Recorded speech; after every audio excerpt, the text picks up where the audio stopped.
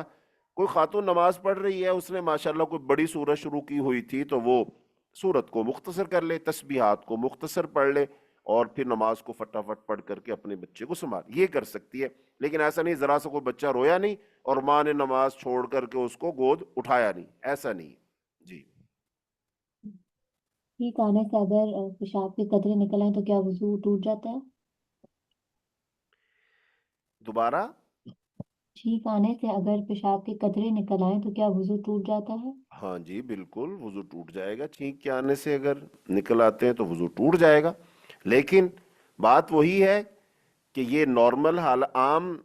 حالت ہے، یہ خاص حالت ہے. دیکھو اگر کوئی بیمار ہے، بیماری کی وجہ سے کنٹرول ہی نہیں ہوتا، وہ سلسلے بال کا کوئی بندہ شکار ہے، یا ایسے ہی جب چھینک آتی ہے تو پریشر پڑتا ہے تو اس سے اگر پیشاب نکل سکتا ہے تو ہوا بھی خارج ہو سکتی ہے اس سے. تو اب اگر کوئی شخص واقعی گیس کا مریض ہے اور وہ چھینک نہ بھی آئے تو خارج ہوتا رہتا ہے، تو اگر چھینک آ گئی تو کوئی بات نہیں. ایسی صورت میں مریض آدمی، اس کے لیے گنجائش ہے کہ اس نے ایک وضو کیا تھا، وہ نماز پڑھ رہا ہے، دوران میں چھینک آ گئی، پہلے پیشاب کا قطرہ نکل گیا، ہوا خارج ہو گئی، ٹھیک ہے، اس میں کوئی حرج نہیں. لیکن اگر کوئی آدمی صحت مند ہے، تندرست ہے، لیکن اس کو چھینک آئی اور چھینک کے دباؤ کی وجہ سے بھلے اس کی ہوا خارج ہو گئی، بھلے اس کا پیشاب کا قطرہ نکل گیا، تو اس کا وضو ٹوٹ گیا. اس کو نماز پڑھ رہا ہے تو نماز ختم کرنی پڑے گی، وضو کر کے دوبارہ شروع کرنی پڑے گی. صرف وضو کیا تھا تو لہذا اس کو وضو دوبارہ کرنا پڑے گا. صورتحال پر ڈیپینڈ کرتا ہے کہ یہ چھینک آنے والے کی صورتحال کیا ہے. جی جی جنابت کی حالت میں کیا زبانی قرآن یا دعائیں پڑھی جا سکتی ہیں؟ پڑھی جا سکتی ہے، چونکہ رسول اللہ صلی اللہ علیہ وسلم کے بارے میں حدیث ہے. اما جی عائشہ رضی اللہ تعالیٰ فرماتے ہیں یذکر اللہ علی کل احیانہ، آپ صلی اللہ علیہ وسلم ہر حال میں اللہ کا ذکر کیا کرتے تھے. جو اب ہر حال میں ذکر کیا کرتے تھے، اس سے چند صورتیں ہی مستثنا. نمبر ایک، جب آپ پیشاب پخانہ کر رہے ہوتے تھے اس وقت ذکر نہیں کرتے تھے. جیسا کہ ایک بندے نے حضور پاک کو سلام کہا، آپ پیشاب کر رہے تھے تو آپ نے اس وقت جواب نہیں دیا، لیکن جب آپ اس سے فارغ ہو گئے پھر آپ نے اس کے سلام کا جواب دیا. تو ایسی صورتحال میں تو آپ جواب نہیں دیتے تھے. لیکن اس کے علاوہ جیسے اب جو جنابت کی کیفیت ہے اس کے علاوہ ہٹ کر، جیسے اب پیشاب آپ صلی اللہ علیہ وسلم پیشاب کرنے کے لیے جاتے تھے، آگے آئے گا بیت الخلاء کے جو مسائل ہیں تو آپ دور چلے جاتے تھے، پھر وہاں پر اپنا قضاء حاجت سے فارغ ہوتے پھر آتے، تو اب اس میں تھوڑا وقت تو لگتا ہی ہے. لیکن آپ صلی اللہ علیہ وسلم اس وقت میں بھی اللہ کا ذکر کیا کرتے تھے. جیسا کہ ہم اب واش روم سے نکلتے ہیں تو واش روم سے نکلتے کے ساتھ ہم دعا پڑھتے ہیں غفرانک، تو یہ بھی تو اللہ کا ایک ذکر ہی ہے. تو لہٰذا آپ صلی اللہ علیہ وسلم ہر حال میں ذکر کیا کرتے تھے. تو لہذا ایسی حالت میں کوئی بھی شخص ہے، وہ جنابت کی حالت ہے، کوئی عورت جو ہے وہ اپنے حیض کے ایام سے گزر رہی ہے، نفاس کے ایام سے گزر رہی ہے، تو وہ ان ایام میں اللہ تعالیٰ کا ذکر کر سکتی ہے، تسبیحات پڑھ سکتی ہیں. وہ زبانی طور پر کوئی صورتیں یاد ہے تو وہ بھی پڑھ سکتے ہیں. یہ سب ذکر اذکار کیے جا سکتے ہیں. جی نماز کے درمیان قرآن دیکھ کر پڑھ سکتے ہیں؟ نہیں، قرآن پاک دیکھ کر نہیں پڑھنا چاہیے. ہاں الا کہ اگر تراویح کا مسئلہ ہے اور تراویح میں اگر کوئی ایسا حافظ قاری نہیں ملتا ہے تو کوئی ایسا شخص وہ قرآن اوپر سے دیکھ کر اگر تراویح پڑھاتا ہے تو وہ ٹھیک ہے، چونکہ اس کا ثبوت ملتا ہے. حضرت عائشہ رضی اللہ تعالی عنہا کا غلام تھا تو وہ جو ہے اوپر سے دیکھ کر قرآن پاک پڑھ کے تراویح پڑھایا کرتے تھے. لیکن عام فرض نمازوں میں اس کا کوئی ثبوت نہیں ملتا ہے، تو لہذا جو زبانی یاد ہے اس کو ہی پڑھنا چاہیے، یہی بہتر ہے. جی جی دو سوال ہے، کیا غیر محرم کو دیکھنے سے وضو ٹوٹ جاتا ہے، اور کیا کپڑے بدلنے کے بعد دوبارہ وضو کرنا چاہیے؟ ہاں جی، غیر محرم کو دیکھنے سے وضو نہیں ٹوٹتا ہے، بالکل نہیں ٹوٹتا ہے، اور کپڑے بدلنے سے وضو نہیں ٹوٹتا ہے. ہاں اگر غیر محرم کو دیکھ کر اگر کوئی ایسی جذباتی کیفیت بنتی ہے کہ انسان اپنے آپ پر قابو نہیں رکھ پاتا ہے اور اس کے ساتھ وہی مزی اور ودی والی کو کیفیت بن جاتی ہے تو پھر وضو اس کو کرنا پڑے گا. اور اگر کپڑے بدلنے کے دوران اگر فرج کو ہاتھ، شرمگاہ کو ہاتھ لگ جاتا ہے، مرد کا یا عورت کا اپنی شرمگاہ کو ہاتھ لگ جاتا ہے تو پھر وضو ٹوٹ جائے گا. خالی کپڑے بدلنے سے، اور اگر اس دوران میں ہاتھ وغیرہ شرمگاہ کو نہیں لگتا ہے تو اس سے وضو نہیں ٹوٹتا. کپڑے بدلنے کے بعد نیا وضو کرنے کی کوئی ضرورت نہیں ہے. جی انہوں نے پوچھا سجدہ سہو کا طریقہ آپ بتا چکے ہیں، انہوں نے پوچھا ہے کس سچویشن میں سجدہ سہو کرنا لازمی ہے؟ سجدہ سہو کیا جاتا ہے جب نماز میں کوئی کمی ہو جائے یا کوئی زیادتی کر لی جائے. مثال کے طور پر مغرب کی رکھتے ہیں 3، لیکن کوئی بندہ غلطی سے وہ چوتھی کے لیے کھڑا ہو جاتا 4 پڑھ لیتا تو اس نے اضافہ کر لیا، تو اس صورت میں اس کو سجدہ سہو کرنے پڑیں گے. یا بعض دفعہ پہلے عشاء کی نماز ہے تو پہلا تشہد پڑھ کر اس نے اٹھنا تھا لیکن وہ اٹھا ہی نہیں، یا پھر تشہد میں بیٹھنا تھا پہلے میں لیکن بیٹھا نہیں، وہ سیدھا ہی کھڑا ہو گیا. تو اس کا مطلب ایسی صورت میں اس نے کمی کر دی. تو نماز میں کمی ہو جائے یا نماز میں زیادتی ہو جائے تو ایسی صورت میں سجدہ سہو کیا جائے گا. لیکن جو نماز کے رکن ہیں اگر ان میں سے کوئی بندہ کمی کر لیتا ہے تو پھر سجدہ سہو سے نہیں، اس کو ایک رکعت ہی الگ سے پڑھنی پڑے گی. مثال کے طور پر سجدے کرنے ہوتے ہر رکعت میں 2، لیکن ایک بندے نے ایک سجدہ کیا اور ایک وہ بھول گیا، بعد میں اس کو یاد آیا تو لہذا اب اس کو وہ رکعت دوبارہ پڑھنی پڑے گی. یہاں سجدہ سہو سے گزارا نہیں ہوگا، چونکہ سجدہ سہو جو سجدہ ہے وہ رکن ہے، اس کے بغیر نماز ہوتی نہیں ہے. تو لہذا اب سجدہ سہو سے گزارا نہیں کرنا ہوگا بلکہ اس کو وہ رکعت دوبارہ پڑھنی پڑے گی. جی غسل کرتے وقت کیا جانے والے وضو سے نماز پڑھ سکتے ہیں؟ ہاں بالکل پڑھ سکتے ہیں. شرط وہی ہے کہ جب وضو کیا ہے، وضو کرنے کے بعد شرمگاہ کو ہاتھ نہیں لگا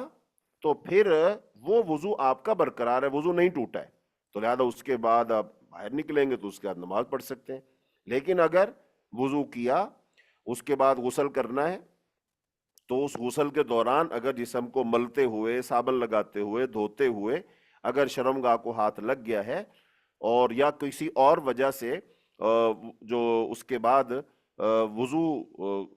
نواقض وضو میں سے کوئی کام کیا ہے، بعد وہ بندہ پیشاب کر لیتا ہے وغیرہ وغیرہ،